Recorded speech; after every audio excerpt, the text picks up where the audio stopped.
C'est souvent une toute petite phrase qu'on glisse entre deux silences.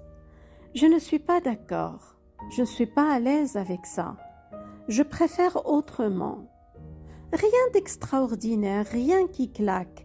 Et pourtant, c'est dans ces toutes premières frontières que se lie l'essentiel. Parce qu'une limite, aussi petite soit-elle, est une barrière posée. Elle dit où vous commencez, où vous vous arrêtez, ce que vous pouvez accueillir et ce qui vous abîme. Mais ce qui importe presque autant que la limite elle-même, c'est ce qui se passe après. La manière dont l'autre la reçoit ou ne la reçoit pas. La manière dont vous la défendez ou la laissez s'effacer. C'est là que la relation se révèle. Parce que ce que vous laissez passer dans une relation détermine ce que vous tolérerez demain. On ne peut pas reprocher à l'autre d'avoir franchi ce qu'on n'a pas encore délimité clairement. Cette barrière qui n'était pas posée. Alors, on laisse passer, on se dit que c'est un malentendu, une maladresse, une exception. On ne veut pas faire de vagues. On ne veut pas passer pour quelqu'un de difficile. Mais ce qui est franchi une fois sans réponse a tendance à se reproduire.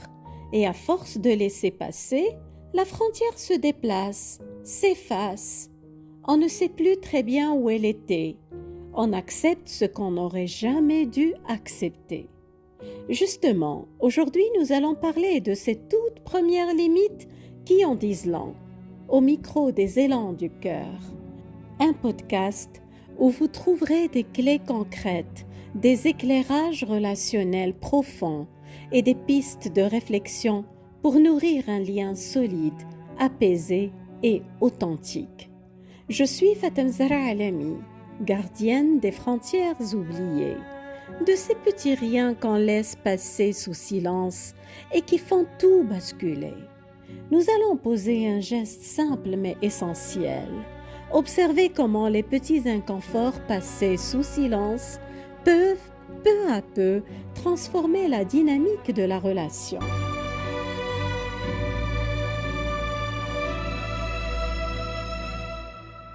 Dans toute relation, ces limites que l'on pose ou que l'on néglige de poser sont souvent plus parlantes que n'importe quel geste apparent.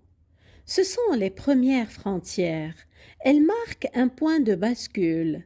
Elles déterminent ce que la relation accepte, ce qu'elle tolère et surtout ce qu'elle ne peut pas intégrer. Ces frontières ne sont pas toujours spectaculaires. Parfois, elles se manifestent par un simple refus, une absence de réponse ou un ajustement que l'autre impose à votre place. Mais ce qui est révélé dans ces moments est essentiel. La manière dont le lien se structure autour de vos besoins et de votre espace. Une limite posée n'est jamais neutre. Elle vient interrompre un mouvement, marquer un écart entre deux fonctionnements, deux attentes, deux positions différentes. Et parfois, créer un léger déséquilibre. Et c'est précisément à cet endroit que quelque chose se révèle. Certaines personnes entendent la limite, elles ralentissent, ajustent, la prennent en compte. Il n'y a pas forcément de grandes discussions ni d'excuses élaborées, mais il y a un geste clair, celui de respecter ce qui vient d'être posé. D'autres, en revanche, vont contourner, minimiser, déplacer, comme si la limite n'était pas vraiment là, comme si elle pouvait être négociée, puis effacée, et c'est là que commence le basculement.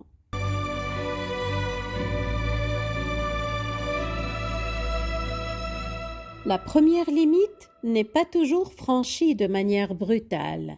Elle peut être subtile, presque invisible.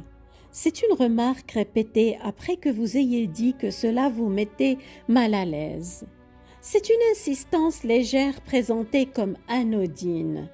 C'est un oui mais qui vient diluer ce que vous venez d'exprimer. Ce ne sont pas des actes spectaculaires, ce sont des ajustements qui ne se font pas, des signaux faibles mais persistants.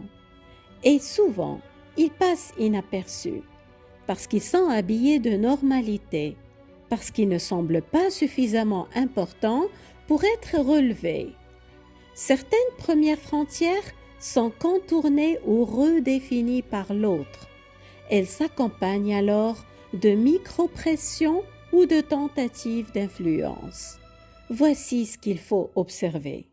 Le non-respect de vos demandes simples, un rendez-vous décalé sans discussion, une décision qui vous implique sans votre accord, l'incohérence dans les engagements, des promesses faites puis ignorées, des règles posées puis transgressées sans explication.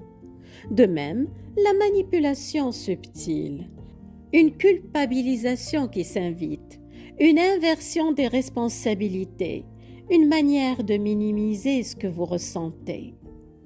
Et puis la pression implicite, plus discrète encore, créer un sentiment d'urgence, installer une dépendance douce, juste assez pour que vous cédiez.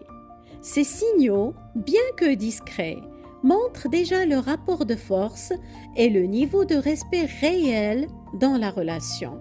Ils sont des indicateurs fiables de ce qui pourra s'inscrire dans la durée ou non.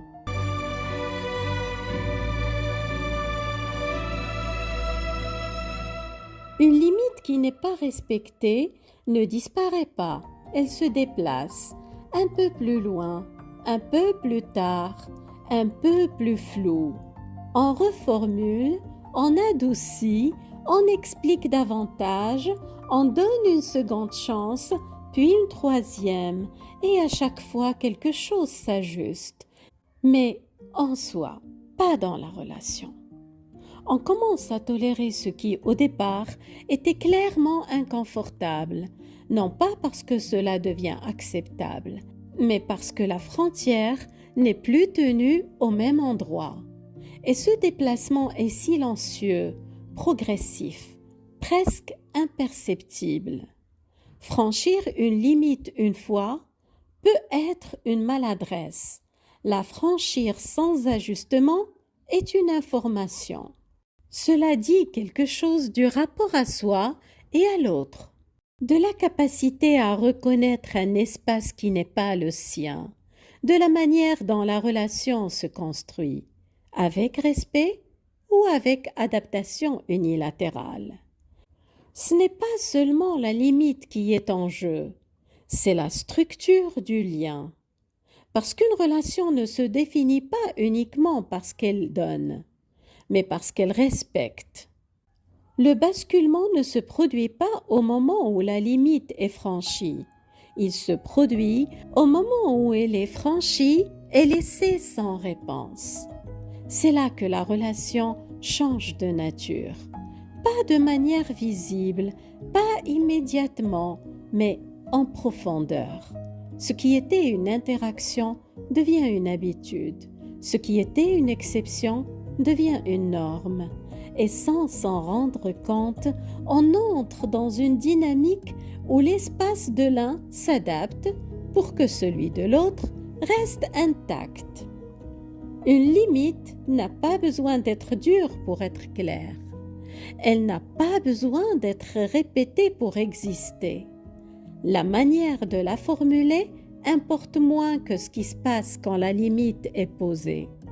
Observer cela, c'est revenir à une lecture simple de la relation, sans interpréter, sans anticiper, juste voir. Est-ce que ce qui a été exprimé est pris en compte ou contourné?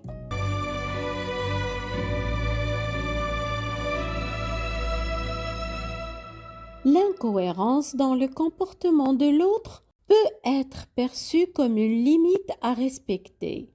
On se dit, c'est son caractère, il est comme ça, alors qu'il s'agit en réalité d'un signal d'alerte. Des paroles qui changent selon les circonstances, des comportements qui varient selon les humeurs, des règles imposées uniquement lorsque cela sert ses propres intérêts. Cette instabilité n'est pas une frontière à respecter, car elle indique que la relation repose sur des ajustements constants et non sur une structure claire. C'est souvent un signe avant-coureur que la stabilité et la sécurité émotionnelle ne sont pas garanties. Ce que vous laissez passer ne passe pas sans conséquence. Cela s'inscrit, s'installe et devient une référence.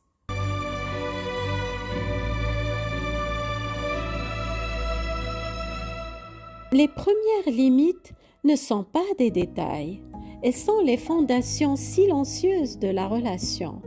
Et ce qu'elles révèlent dès le départ mérite d'être vu, sans dramatiser, sans minimiser, juste avec suffisamment de clarté pour ne pas laisser le lien se construire au détriment de ce qui compte.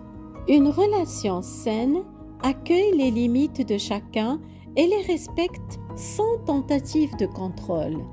Dès que vos frontières sont ignorées, remises en question ou instrumentalisées, l'équilibre est compromis. Observez comment votre autonomie est traitée. Êtes-vous libre de dire non sans ressentir de pression? Vos besoins et vos valeurs sont-ils pris en compte? Votre espace personnel est-il respecté dans les gestes, les paroles et les décisions? La réponse à ces questions révèle la structure réelle de la relation. Les premières frontières ne mentent pas, elles tracent les contours de ce qui sera possible ou impossible dans la durée. Repérer ces signaux n'est pas un exercice de critique, mais une manière de lire la relation telle qu'elle est réellement. Les premières frontières révèlent la dynamique de pouvoir, le respect des besoins et la capacité à construire un lien équilibré. Vous n'êtes pas obligé d'agir immédiatement, mais vous êtes invité à observer avec lucidité ce que vous laissez entrer dans votre espace et ce que vous refusez d'accepter, parce que c'est ce qui définit la qualité de la relation. Une relation saine respecte vos limites, vos besoins. Elle maintient la cohérence et vous permet de rester pleinement vous-même. Ce que les premières frontières révèlent ne doit pas être ignoré. Elles sont le miroir de ce qui est possible et de ce qui ne l'est pas. Prenez bien soin de vous.